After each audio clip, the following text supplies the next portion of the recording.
warri Amaaraa Abiyyi akka aangoo gadhiisu gaafataa jiru. Eenyufaadha kan gaafate kana kan jedhullee wani ilaalla lolli Suudaanii fi Itoophiyaa jidduutti deemuu jiru akkuma itti fufeetti jira. Suudaan lafa kiyya gadi hin dhiisu jettee jirti. Mariin itti wucci guddaa ministeeriin yookiin ammoo ministeerri haajaa alaa mariidhaaf gara Suudaanitti imale osoo hin milkaa'in hafeeti jira. Akkasuma jumlaadhaan dhumaatii kaleessa Beenishaangul keessatti tahames wani ilaalla. Akkamitti tahame wanni kun eenyu dhume aktivistoonni maal jedhan miidiyaadhaan garaagaraa maal jedhan isa jedhullee wani ilaalla. Ani Abduudha Abduu Moobaala Birraay warroon jalqaba automatic kiyya taha hordoftoonni kiyya immoo irra deebiidhaan bakka gara chaanala kiyyaa dhuftan isiniin jedha. Asumaanuu warroonni gartee fakkeenyaaf seenaa garaagaraa yookiin ammoo wantoota garaagaraa akkamitti miidiyaarraa akkamitti arganna yookiin ammoo afaan hin beekne afaan arabaa afaan warra hin beekne amma fakkeenyaaf amma fakkeenyaaf miidiyaa warra Suudaan karaa Ijiptii wantoota garaagaraa miidiyaadhaan arabaa gabaabumatti afaan arabaa warra hin beekne karaa laafaadhaan achumarratti jechuudha bakkuma inni katabame sanitti akkamitti akka hubatanii fi kan Ingiliishiin beeknes hundinuu afaan beeknes sun taane afaan beeknutti hiikkanneeti jechuudha. Achirratti sagaleedhaan katabbiidhaan akkaataa itti karaa laafaadhaan hiikkachuu dandeessan siistama ajaa'ibaatu jira. San yeroo dhiyootti isin garsiisaa isinis akka hordoftaniif jechuudha. Namoota hedduutu waa'ee kanaa irratti na gaafate. Fakkeenyaaf eessaa argatta fa'aa yookiin ammoo wantoota himtan kana eessaa argatta dhugaa ta'uun isaa akkami kan jedhuudhaa fi miidiyaadhaan amantummaa qaban yoo ta'e malee nuti fudhannu jechuudha achirraa. Kanaafuu akkasitti akka isiniif qopheessaa isin jechuu barbaadeeti. Abiin ni beektan jedheeti yaada naannoo Amaaraa keessatti baay'ee tokko beekamaadha. Warra bulchaa jiru bilisiginnaa Amaaraa kanarraallee isa jaalata uummanni biyyattii jechuudha. Abiin kuni sabboonummaa qaba isaaniif baay'ee tokko sabboonummaa qaba jechuudha. Hoogganaa isaa kan ture Dr. Caanyee Dassaalany liqaambar isaanii kan ture Abiyyi akka aangoo gadhiisuu fuula Feesbuuka isaa irratti katabee jira. Fuula Feesbuuka isaa irratti kan inni katabee jechuudha. Ifa bilisatti Abiyyi aangoo gadhiisuu qaba bulchuu hin dandeenye eega inni dhufee booda Amaarri 2000 ol ajjeefameeti jira. Walitti bu'iinsi garaagaraa deemamaa jira. Biyyi keenya gara gartee akka Ruwaandaa sanitti walitti bu'iinsa gosa jumlaadha gara sitti deemaa jirti waan ta'eef Abiyyi daddafee kabajaadhaan uummata dhiifama gaafate aangoo gadhiisuu qaba bulchuu hin dandeenye kan jedhu katabeeti jira. Abiyyiin kuni naannoo Amaaraa keessatti akkuma nama isiniin jedhe warra bulchaa jiru warra bilisiginnaa Amaaraa kana caalatti isatu jaalatumtii qaba beekumtii qaba jechuudha. Maaliif sabboonummaa Amaaraa qaba akkuma gartee naannoo Oromiyaa keessatti OFECO fi ABO'n jaalatamu kanatti naannoo Amaaraa keessatti baay'ee tokko jaalatumtii fi beekumtii qaba jechuudha. Hatta yeroo garii fakkeenyaaf waan Abiy jedhu kana haajibbani malee warri biyya bulchaa jiru warri bilisiginnaa Oromiyaa warra akka gartee Dr. Abiy jechuudha. Haajibban malee sababa uummanni Amaaraa jaalatuu fi ni sodaatu jechuudha. Akka gartee paartii Oromoo kana cal jedhanii ittiin utaalanii jechuudha ni sodaatu. Kanaafuu ifa bilisatti akka gartee aangoo gadhiisuu gaafatanii jedhanii aktivistoonni biraa ka warroonni Amaaraallee waan kana keessa harka qabu warroonni gartee Abiyyiin deeggaran warri gurguddoo warra akka Taammaanyee Bayyanaa warra akka gartee namicha Faaroot Kaartaa nutu kennee fi warra jechaa ture saffaa jechuudha. Warroonni kunillee harka keessaa qaban waan jedhamutu haasayamaa jira. Kun ammoo qabatamaa miti amma qabatamaan as bahee barreesse Dr. Caanyee Dassaalanyiidha. Namni kun baay'ee tokkoof dhageettii qaba uummata Amaaraa biratti jechuudha. Irra guddaa akka isin hundinuu beektan fakkeenyaaf bulchiinsi Dr. Abiy kan bilisiginnaa Oromiyaadha. Warra kanaa fi kan inni gurra kenne warra kana waliin kan inni hojjetaa jiru Oromiyaa keessaa miseensa fi kan mallaqaan bitame yoo ta'e malee deeggaraan baay'ee tokko xiqqaadha. Mormii guddatu deemaa jira keessattuu eega artistii Hacaaluu Hundeessaa ajjeefamee paartii mormituu jumlaadhaan hidhamee yookiin ammoo ahadaawii ijaaruu deeman jedhamee gorsaan isaa bakki gartee jabduun qulfiin jara kanatti kenname booda baay'ee tokko gara Oromiyaatii hayyoota garaagaraatiin qe'ni guddaan irratti deeme dhageettii yookiin ammoo fudhatama akka hin qabnetti lakkaa'amaa ture jechuudha. Oromiyaa keessatti jumlaadhaan isaanis humnaan waan kana ammoo humnaan akka gartee yaada isaanii godhuudhaaf nama isaan dura dhaabbatee ajjeesuu fi hidhuu tumuu dararuun garaagaraa itti fufamee jira jechuudha. Keessattuu baatii 5 artistii Hacaaluu Hundeessaa ajjeefame asitti ciminaan itti fufee jira jechuudha. Humnaan jilbifachiisuuf walumaa galatti Oromiyaa jechuudha. Akkuma isin duniyaa irrattan haga gartee artistii Hacaaluu Hundeessaa hin ajjeefamin haga Jawaar Faayidaamin dura Jawaaris dubbatee ture Oromiyaa nan caccabsa yoo isin hin deeggarin akka isii waggaa 100 illee lafaa ka'uu hin dandeenyetti caccabsa jedhee Dr. Abiy dubbatee jira walgahii bilisiginnaa Oromiyaa takkaratti bilisiginnaa irratti jedhaniiti hayyoonni gurguddoon katabaa turuu isaanii ni yaadattu. Inni biraa lola jumlaadhaan Beenishaangul keessatti taameedha. Lolli jumlaadhaan Beenishaangul taame kun haaraa miti. Garuu haa ta'u kan kalee kun nama 100 ol akka jedhamutti miidiyaan gariin akka jedhamutti inumaa warri Amaaraa achi keessatti kan dhume fi uummata agawooti jedhanii isaan as keessa ammoo nama hedduutu jira. Oromoonis ni jira. Sabni hundinuu ni jira jechuudha. Nama 200 ol jedhanii warri jechuudha warri Amaaraa garuu haa ta'u nama 100 ol ta'uu danda'a dhibbaas gadis ta'uu danda'a ammatti qulqulloofne waan jedhamtu jira. Dhiingaddaa muummichi ministeera Dr. Abiy Ahmad achitti argamee marii taasisee ture eega inni achii galee borumtaadha wanni kun kataamedha.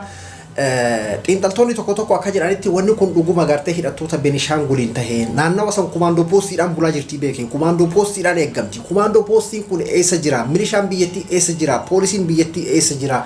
Haga gartee wanni kun ganama sa'a 11tti eegalee halkan barii irraa eegalee jechuudha hanga sa'a 4-5 itti fufee jedhama. Mana gubuu fi namoota jumlaan ajjeesuu akkama beeki guutuutti jumlaadhaan ganda seenanii waan akkana ajjeesan jechuudha. Hanga kana kumaandoo poostiin kun eessa jira? Isa jedhamullee wanni kun gartee waan siyaasaadhaaf hojjetamu ta'ina akka jedhu shakkiidhaan gartee xiinxaltoonni waan kana jedhanis ni jiru. Yeroo hedduu ammoo hidhattoota gartee Benishaangul waan kana kan hojjetu jedhameeti kan dubbatamu jechuudha. Haa ta'uti warri Amaaraa hedduminaan jibbaadhaan guutamaniiti uummata kana kan arrabsanii shaanqillaa warra mukarra galu warra uffatan beekne warra tiruu namaa nyaatu jedhaniiti kan isaan arrabsanii warra Benishaangul kana jumlaanu jechuudha. Fakkeenyaaf jaarsa qorritanii jetan gaafa Dr. Abiy achi dhaqee yeroo inni gaafatu nuti gartee Suudaan jedhanii dirqiin achi dhiibanii nuti Itoophiyaadha akka namaatti nu laalanii waan jedhu wantoota akkanaa kanniini komii naannoo gartee Amaaraa irraa qaban kana bal'inaan dubbataa ture. Kanaafuu aktiivistoonni tokko tokko kanallee jechuutti jiranii jechuudha. Akkamitti gartee wanni kun taa'ame osoo kumaandoo poostiin naannawa san jiru akkamitti kun taa'amuu danda'ame warroonni jedhan ni jiru. Haa ta'uti ammoo waan baay'ee tokko nama gaddisiisuudha. Uummanni kun jumlaadhaan uummanni nagayaa miskiini nama 100 ol lubbuun isaanii kaan gartee gajaraadhaan kaan mana keessatti ibiddatti qabuudhaan kaan rasaasaan kaan ammoo xiyyaadhaan haala saniin kan isaan dhumanii. Garuu haga ammaatitti wanni addaan bahamee haganatu dhume haganatu madaa'ee jedhamee hin jiru. Kan madaa'e illee hedduudha akkasuma kan butamee ukkaanfamee bosonatti fudhatame illee hedduudha jedhama. Inni biraa ammoo lola Suudaanii fi Itoophiyaa jidduutti deemuutti jirudha. Suudaan lafa kiyya gadi hin dhiisu jetteeti jirti. Umar al-Bashir gaafsan gartee waan rakkinni isarra jiruuf yookiin ammoo rakkina isaatii fi lafa kana Itoophiyaa kennee lafti kenna duraan nu mallattaa'e jedhaniiti jiranii. Akkuma kana isin himi lafa kana kan mallatteesse Minilikii beeki. Rakkinni amma biyya kana keessatti deemu jiru walumaa galatti kan inni godheedha kan namichi kun godheedha. Minilikiitu mallatteesse gaafa sana. Suudaan san jechuudha kan isin qabattee deemu jirtu ammoo Umar al-Bashir waan kana tuquu hin barbaanne mallasii wal dhabuu hin barbaanne haala saniin gartee lafa kenna humnaan warra fudhatan malee lafti kenna kan jedhuudhaani Itoophiyaan ammoo kan gaafachaa jirtu lafti kun yeroodhaaf akkanatti taa'ee yeroo biraa dabarfannaa humara kun qabu yeroo biraa isinii kenninaa kan jedhudha. Yeroo hedduu nama hundaayyuu akkuma gartee gaafa kan Dr. Abiy biqiltuu an dhaabeeni roobni gartee samirraa akkana roobee dhaabbatu biqiltuu waggaa takkaa jechuudha.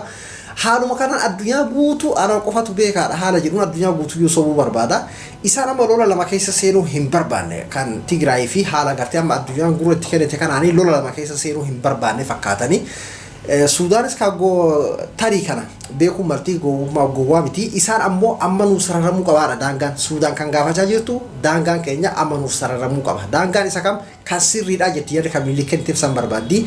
Itoophiyaan ammoo akkuma amma jiru kanatti jechuudha. Akka amma jiru gartee kan Itoophiyaa harka turte kanatti haala kana yeroodhaaf tursiifannee isin hin dinne ammoo isinii kenninaa rakkoon qabu yeroo biraa irratti wal dubbannaadha. Mijjeeffannee sitti deebinaa sanii. Kanaafuu Sudaanis haala san didaa jirti. Haaluma saniin amma ammoo akeekkachiisallee kennaa jirti jedhama namoonni tokko tokko. Sudaan waan lafarra jiru diide jechaa jiru warri Itoophiyaallee akeekkachiisa guddaa sana osoo hin taane waan lafarra jiru diidee maaliifi daangaa duraan nagayaan taa'aa jiru amma haaraatti lafa kaafte jechuu isaaniiti.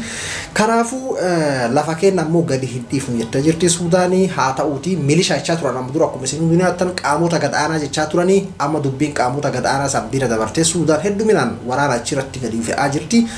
Haa ta'uuti Itoophiyaan ammoo dhibbatti lola kana keessa seenuun barbaanne osoo keessattuu lola Tigraay hin xumurini osoo Tigraay keessatti nageenyi bu'ee guutuu tasgabbiin hin argamini waan kanatti seenuu hin barbaanne fakkaata. Aktiivistoonni Amaaraa ammoo waan kana gartee lolli akka deemamullee osoo hin taane haa ta'uuti ammoo akka gartee lafti Amaaraa saamamaa jiru lafti Itoophiyaa saamamaa jiru karaa saniin beeki lafti dhugaa dubbachuu lafti Itoophiyaa hedduminaan bal'inaan kan saamamaa jirtu haga beeti kirsaanni hundi jalaa baqate takka beeki karaa saniin jechuudha karaa daangaa Amaaraa saniin jechuudha.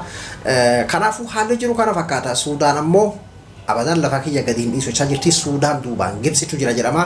Akkasuma Gibsii fi Eertiraallee walii gaarreeffataa jirti jedhama.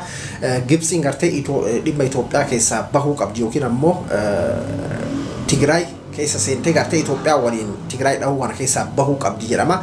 Amma bar wanni rakkoo ta'e maalinni lolli lola dhala. Amma namoonni hedduun fakkeenyaaf gaafa dura Abiy Junta balleessee Abiy Jeenaa yookiin ammoo lola kana jeenummaa se'an lola kana gaarii se'an lolli eenyuufuu nagaa hin ta'u lolli eenyuufuu keerii hin ta'u jechuudha. Lolli lola dhala. Anaa fi atiin kun yoo gabbaanee karaa gubbatti nama wallollee lola dhala yookiin nama sanii nama biraattu nama ani wallolleen sanii irra waliin naan lola yookiin ammoo anaa waliin nama san lola lolli lola dabalata namni lollummaan dhuunfaatu kan mootummaallee waan addaa isinitti hin fakkaatin akkasuma lolli lola dabalata amma fakkeenyaaf kan Tigraay akka dhaamu hin barbaanne addunyaa kanarra hedduudha ammayyuu hedduu arguu jirtan akkasuma ammallee wantoota garaagaraa wal harkisaa jechuudha lolli lola dhala waan ta'eef amma lola Tigraay booda meelaa amma Itoophiyaan haala isiin keessa jirtu dippiloomaasiidhaan waliin gaarreeffannaa garaagaraatiin gaanfa Afrikaa waan keessa jiru meelaala. Kanaafuu lolli lola dhala jechuudha. Kanaafuu amma kan Suudaanii fi kan Itoophiyaallee haala hamaa keessa jira. Itoophiyaan akka isiin barbaaddu daangaan bakka duraanii akka jirutti tursiifamuu barbaaddi. Suudaan ammoo yeroo kana saammattee akka bakka durii jalqabaa kan Umar al-Bashir duratti kan Milik mallatteesseef siin jeesanii deebistee sararachuu barbaaddi jechuudha. Kanaafuu lachuu waan ta'amu fakkaatu waa wal xaxaara jechuudha. Akkuma gartee gaafa Tigraay fi Itoophiyaa haa ta'uti ammoo amma Itoophiyaa fi Itoophiyaan Suudaan amma loluun barbaanne xiyyeeffannaan isaanii amma keessattuu warri Amaaraallee osoo gamasiin saamamutti jiru xiyyeeffannaan isaanii Beenishaangul Tigraay cabsineedha amma isaan guutummaatti Tigraay cabsinee balleessina jedhanii haa nageenya illee dhabamu jechuudha. Amma ammoo Beenishaangul illee akkas godhuu barbaadu. Beenishaangul illee xiqqashoo karaa Dr. Abiy karaa federaalaa irraa karaa dhaban malee seenaniitumaan akka Tigraay san godhuu barbaadanii jechuudha. Daa kan caccabsuu barbaadan jechuudha Beenishaangul illee.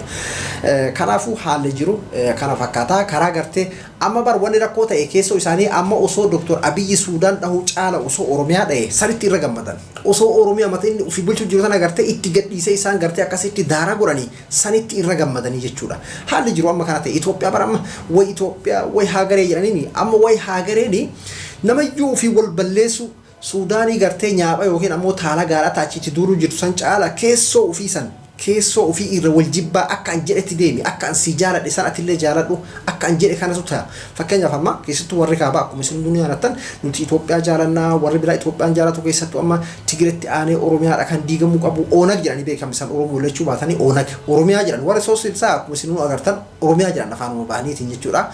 Kanaafuu Beenishaangul Oromiyaa wantoota akkana kanarratti xiyyeeffatanii jechuudha. Wal dandahuun gartee kan jedhe qofaami ka ati jette qofaami haa araara haa buufnu akkamitti waliin deemna tokko taane akkamitti deemnaan hin jirtu akka an jedhe deemsan ta'uu baannaan si balleessaa baduu qabda wantoota akkana kanarratti jechuudha kan deemamaa jiru. Itoophiyaan hegereen Itoophiyaadha. Itoophiyaatti farsiif jechuun isaanii sunan Itoophiyaatti farsaallechi waan jiran natti fakkaatan hogguun akkanatti ilaalu jechuudha dhugaa dubbachuu fi haala amma deemamaa jiru kana yoo isin ilaaltan jechuudha. Haalli jiru kana fakkaata. Ani Abduudha. Abduu Moobaal Abdurraahi. Hanga viidiyoo biraatiin waliin deebinutti nagaa naa tura. Yookiin hojjedhu yookiin baradhu lameen irraa tokko filadhu. Muslukumarraa fagaadhu.